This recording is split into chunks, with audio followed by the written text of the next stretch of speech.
अपने सुन रहल छी एम प्रोडक्शनक प्रस्तुति।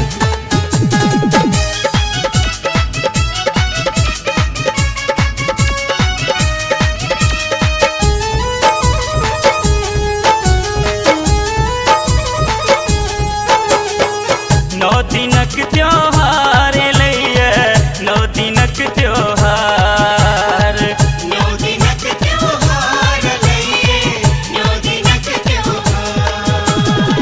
ज्ञान धरू सब माँ दुर्गा के ज्ञान धरू सब माँ दुर्गा के जे छठ जग के बनौने नौ दिनक त्योहार लैये नौ दिनक त्योहार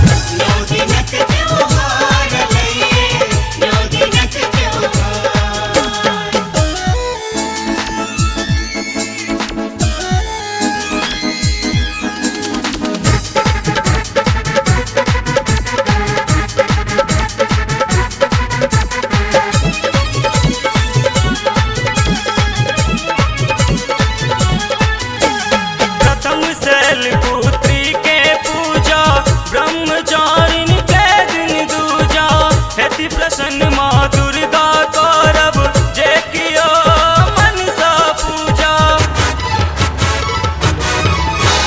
प्रथम शैल पुत्री के पूजा ब्रह्मचारिणी के दिन दूजा हेति प्रसन्न माँ दुर्गा करब जे कियो मनसा पूजा। तृतीय दिन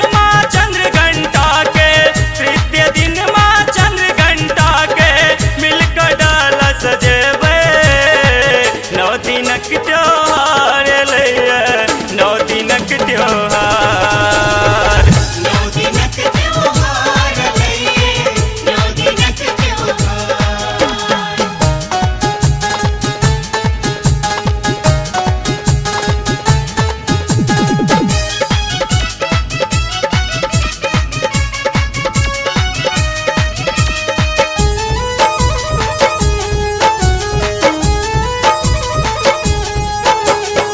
चारम दिन कुष्मांडा भक्ति चंद्रमाता पंचम शक्ति अरहुल फूलक माला पहिराबू माँ के महिमा के गाबू भक्ति।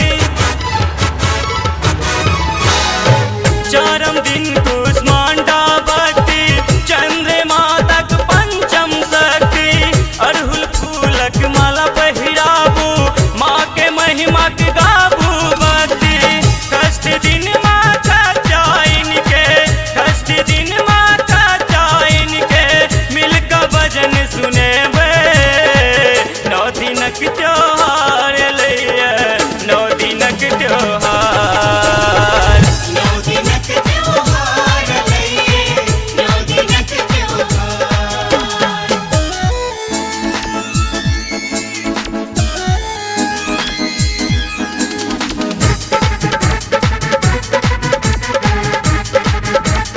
अपने सुन रहल छी एम प्रोडक्शनक प्रस्तुति।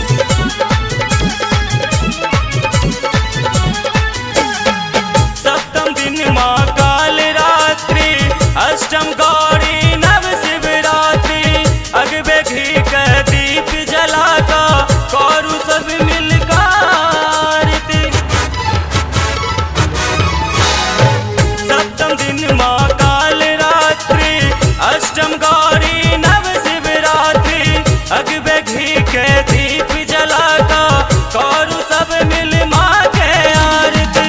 ई नौ दिन छन माँ दुर्गा के ई नौ दिन छन माँ दुर्गा के जही में जग ये समायल नौ दिनक त्योहार लैये नौ दिनक त्योहार